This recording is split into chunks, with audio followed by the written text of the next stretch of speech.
அனைவருக்கும் முதற்கண் வணக்கம். நான் உங்கள் வழக்கறிஞர் ஈசன் முருகசாமி. இந்தியாவிலேயே நெல் விவசாயிகளை அலைக்கழிப்பது, வஞ்சிப்பது, சிக்கலாக்குவதுல தமிழ்நாட்டுக்கு நிகர் தமிழ்நாடு தான். இன்னைக்கு ஏன் டெல்டா மாவட்டங்கள்ல நெல் அப்படியே சாலைகள் புறாவும் தேங்கி கிடக்குது? விவசாயிகள் அழுதுட்டு இருக்கிறாங்க. நெல் ஏன் முளைச்சு கிடக்குது? ஏன் கொள்முதல் செய்ய முடியல? அப்படிங்கிறத பத்தி தான் உண்மையான தகவல்களோடு நம்ம இன்னைக்கு பேச போறோம். கடந்த செப்டம்பர் 17 மாண்புமிகு நம்ம தமிழ்நாடு முதல்வர் அவர்கள் மத்திய அரசுக்கு ஒரு கடிதம் எழுதுறாங்க. என்ன கடிதம்னு பாத்தீங்கன்னா, நீங்க இதுவரைக்கும் தமிழ்நாடுக்கு ஒதுக்கப்பட்ட உரங்கள்ல 57% மட்டும்தான் நீங்க கொடுத்துருக்கிறீங்க, மீதி எல்லாம் விரைந்து கொடுங்க, எங்க மக்கள் அதிக சாகுபடியில் ஈடுபட்டு இருக்காங்கன்னு சொல்றாங்க. அதுல என்ன சொல்றாங்கன்னா, தமிழ்நாட்டோட நெல் பரப்பு இந்த ஆண்டு குறுவை பருவத்துல 10% கூடுதலாக இருக்குது அப்படின்னு சொல்றாங்க. இப்ப 10%னா எவ்வளவு கடந்த ஆண்டு இருந்தது, இந்த ஆண்டு எவ்வளவு கூடுதல் அப்படிங்கிறது உங்களுக்கு விவரமா சொல்றேன், கேளுங்க. அதாவது 5.13 லட்சம் ஹெக்டேர்ல ஏற்கனவே பயிரிடப்பட்டு வந்தது, தற்போது 5.66 லட்சம் ஹெக்டேர்ல நாங்க பயிரிட்டு இருக்கிறோம். அதனால உரம் இங்க தட்டுப்பாடு நிலவுது, ஒதுக்கப்பட்டது கொடுங்கன்னு சொல்றாரு. அப்போ என்ன, 10% தான் தமிழ்நாட்டில் கூடுதல்னு முதல்வர் அவர்கள் மத்திய அரசுக்கு எழுதிய கடிதத்துல தெளிவுபடுத்துறாங்க. ஆனா இந்த பிரச்சனை வரும்போது தமிழ்நாடு சட்டசபையில அமைச்சர் சக்கரபாணி என்ன சொல்றாங்கன்னு பாத்தீங்கன்னா, 13 மடங்கு நெல் உற்பத்தி அதிகம், பயிரிடும் பரப்பு அதிகம், சாகுபடிங்கிறாங்க. என்னையன்னு விசாரிச்சு பார்த்தா அது நாமக்கல் மாவட்டத்தில் நடந்திருக்கு. நாமக்கல் மாவட்டத்தில் நெல் பயிரிடும் பரப்பு என்பது குறைந்த பரப்பு. அதுக்கு டெல்டா மாவட்டத்துக்கு என்ன சம்பந்தம்? டெல்டா மாவட்டத்தில் நெல் கொள்முதல் பண்ணலன்னு கேட்ட நாமக்கல்ல பத்தி பேச, ஈரோட்டை பத்தி பேசிட்டு இருக்காரு. ரெண்டாவது என்ன சொல்றாருன்னா, மத்திய அரசாங்கம் செறிவூட்டப்பட்ட அரிசியை கலக்கிறதுக்கு அந்த அனுமதி கொடுக்கறதுக்கு தாமதப்படுத்திட்டாங்க, அதனால நாங்க அறவை செய்ய முடியலங்கிறாங்க. 1 கிலோ, அதாவது 100 கிலோ மூட்டைக்கு 1 கிலோ கலக்க சொல்றாங்க.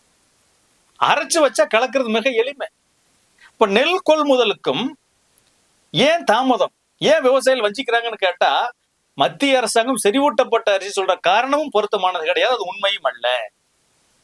நாமக்கல் மாவட்டத்துல 13 மடங்கு அதிகமா விளைஞ்சதும் காரணம் அல்ல. அடுத்து சொல்றாங்க 4000 லாரிகள், 12 ரயில்கள், அது போக பாத்தீங்கன்னா 2,60,00,000 சாக்கு ஸ்டாக் ரெடியா வச்சிருக்கோங்கிறார். 33,101 தார்பாய்கள் தயாராக இருக்குதுங்கிறார். ஆனாலும் ஏன் சாலைகளில நெல்லு கொட்டி கிடக்குது? அதே அமைச்சர் இன்னொன்னு சொல்றாங்க, என்னன்னு பாத்தீங்கன்னா, அதாவது வருஷந்தோறும் சராசரியாக காவிரி டெல்டாவுல 3.87 லட்சம் ஏக்கரை நாங்க சாகுபடி பண்ணுவாங்க.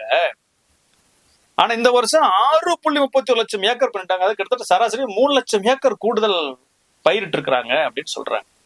இது என்ன புது கதையா? இப்பதான் அமைச்சருக்கு தெரியுமா? இப்பதான் கண்முழித்து பார்த்தாரா?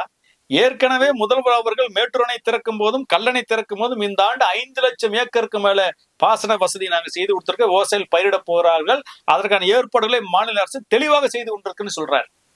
அப்ப இந்த உணவுத்துறையும் உணவுத்துறை அமைச்சரும் உணவுத்துறை செயலாளரும் அதிகாரிகளும் எங்க போனாங்க?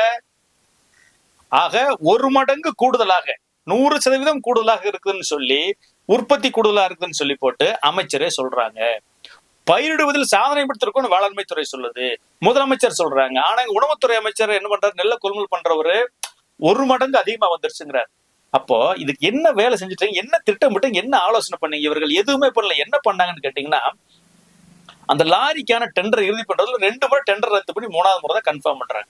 அதுக்கு இழுபறி ஏன்னு கேட்டா கமிஷன், தார்பாய் வாங்குறதுல கமிஷன், லாரி வாங்க கமிஷன், சாக்கு வாங்குறதுல கமிஷன், எல்லாமே இழுத்து பண்ணி ஏன்னு கேட்டா, தமிழ்நாடு நுகர்பொருள் வாணிப கழகத்துல அதுக்கான இயக்குனர் செயலாளர் பொறுப்பே பாத்தீங்கன்னா இந்த ஓராண்டுகள் 8 பேரையோ 5 பேரையோ மாத்திருக்காங்க.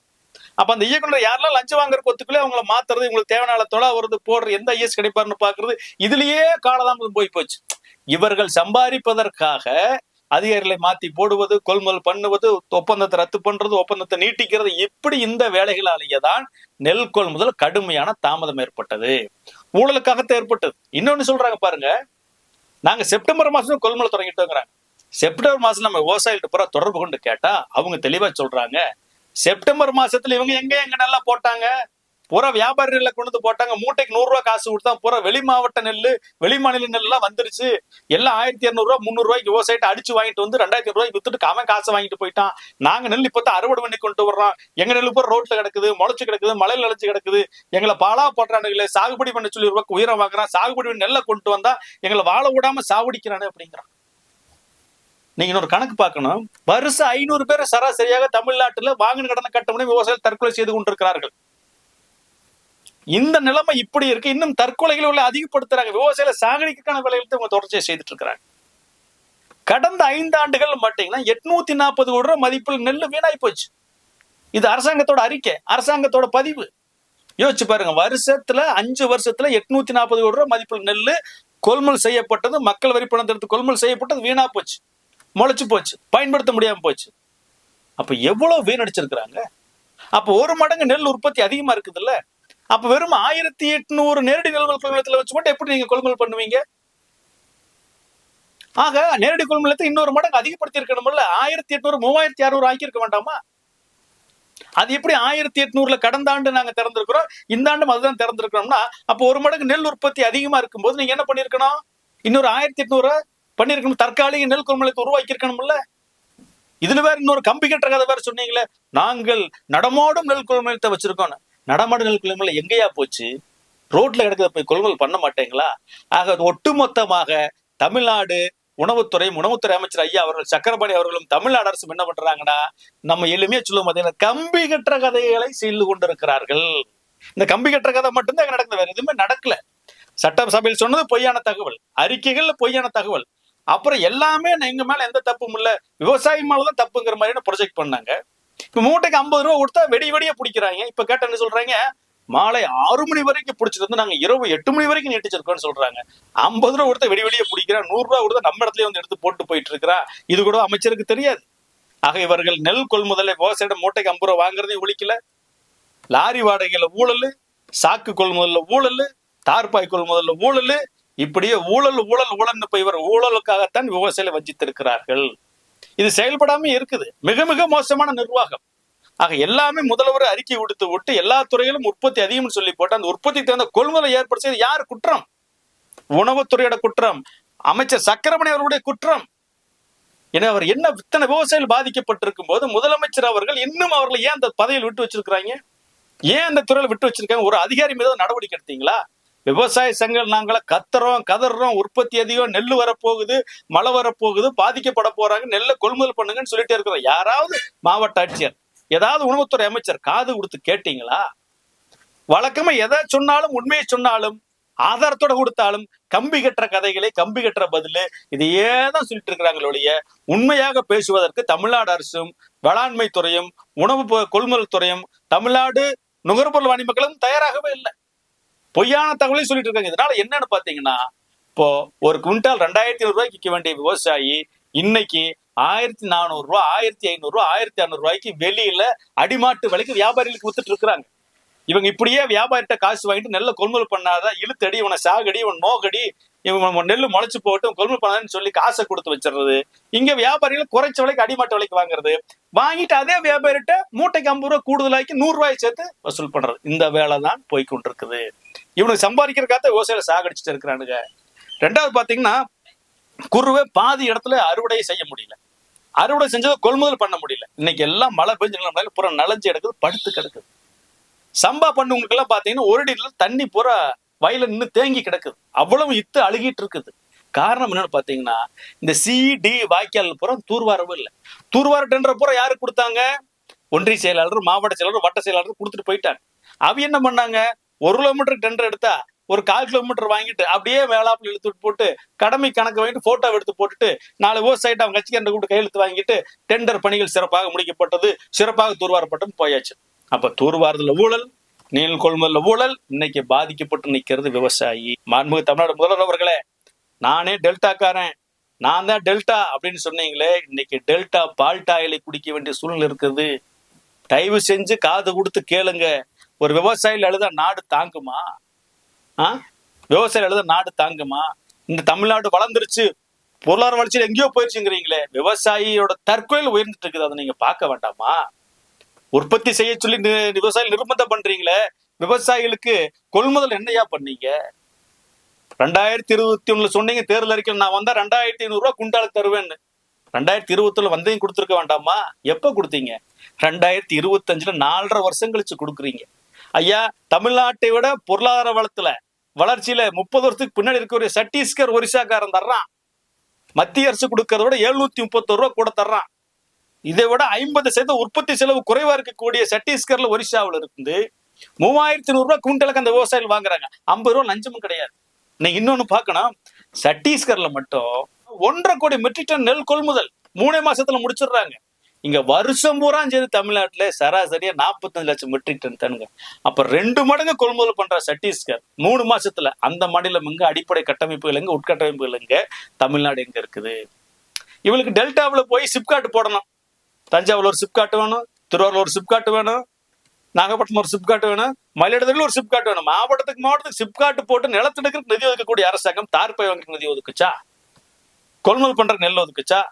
ஆக ஒவ்வொரு நாளும் பாத்தீங்கன்னா 800 மூட்டையில இப்போ 2000 மூட்டை பண்ற, 3000 மூட்டை பண்றீங்க. இவ்வளவு பண்றேன்னு சொல்றீங்களே, நெல் ஏன் அப்ப ரோட்ல எடுக்க தேங்கி கிடக்குது? ஆக இந்த தமிழ்நாடு அரசும், தமிழ்நாடு முதல்வர் அவர்களும், தமிழ்நாடு உணவு நுகர்பொருள் அமைச்சர் ஐயா சக்கரபாணி அவர்களும் சராசரியாக பொய்யான தகவல்களை தான் சட்டமன்றத்திலும் அறிக்கையில் வயலும் கொடுக்கிறாங்களே ஒழிய இவர்கள் உண்மையை பேசவே இல்லை. இவர்களால் பாதிக்கப்பட்டிருக்கிறது யாருன்னு பாத்தீங்கன்னா, வரலாற்று காலத்திலிருந்து பண்பாட்டில, கலையில, இலக்கியத்தில உயர்ந்து நின்ற உயர்ந்த வேளாண்குடி சமூகம், டெல்டா சமூகம் இன்னைக்கு பாதிக்கப்பட்டு நிக்குது.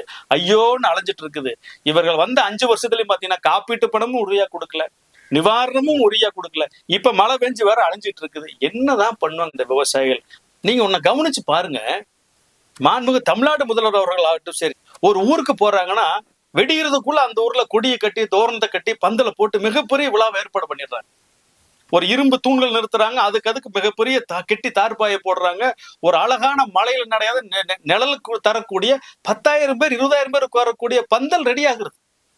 அரசு சார்பு நல திட்டங்கள் வழங்குறாங்க. முதல்வர் 4 நாளைக்கு முன்னாடி தேதி 4 நாள் அவ்வளவு பிரமாண்டம் ஏற்பாடு செய்யக்கூடிய இந்த அரசாங்கம் ஏன் நெல் கொள்முதல சரியா செய்யல? நலஞ்ச நெல்மணிகளை ஏன் காப்பாற்ற முடியல? அப்ப இவங்க முதல்வர் வரணும் அப்படின்னா அரசு போர்க்கள் அடிப்படையில் வேலை செய்யும், விவசாயிகளை தூக்கி தூரமா போட்டுருவார். இதுதான் உண்மையாக இருக்கிறது. இப்ப இந்த நெல்லு நனைஞ்சதால பாத்தீங்கன்னா கடுமையா பூரா ஈரப்பதம். நெல்லை காய வைக்கணும் இல்ல, காய வைக்கிறதுக்கு உலர்த்துற இயந்திரத்தை வச்சிருக்காங்களா? அதுவும் கிடையாது. அப்ப ஈரப்பதத்தை 22% தொடர்ச்சியாக டெல்டாவில் இந்த பிரச்சனை இருந்துட்டு இருக்குது. மத்திய அரசிடம் இருந்து கேட்டு வாங்கி தாருங்கள் அப்படின்னு சொன்னா ஒவ்வொரு முறையும் இவங்க கேட்கறது, அவங்க கொடுக்கறது இல்ல. மத்திய அரசு ஒரு பக்கம் பழி வாங்குது, மாநில அரசு அதை கேட்டு வாங்க தவறி இருக்கிறது. இந்த 2 பிரச்சனையிலுமே தொடர்ச்சியாக நீடித்துக் கொண்டிருக்கிறது. ஆக விவசாயிகளை வஞ்சிக்கிற அரசாக இருக்கிறது, பொய்களை சொல்லுகிற அரசாக இருக்கிறது. இதான யதார்த்தம். ஆக இதை யாரும் நேரடிக்கு நாங்க வாதிட தயாரா இருக்கிறோம். எப்ப நெல்லை கொள்முதல் பண்றதுக்கான உத்தரவு போட்டீங்க? எத்தனை டிபிசி திறக்கிறதுக்கு உத்தரவு போட்டீங்க? நெல் சாகுபடி பரப்பளவு எவ்வளவு நீங்க கணக்கு போட்டீங்க? தார்பாய் எவ்வளவு கொள்முதல் பண்ணீங்க? லாரி எத்தனை முறை டெண்டர் விட்டீங்க? ஏது அவ்வளவு நாளா கன்ஃபார்ம் பண்ணி இது எல்லாத்தையும் எடுத்து பொது வெளியில வைங்க. வெள்ளை அறிக்கையை கொடுங்க, ஆவணங்களை பொது வெளியில வெளியிடுங்க. உங்களோட வாதிட நாங்கள் தயாராக இருக்கிறோம்.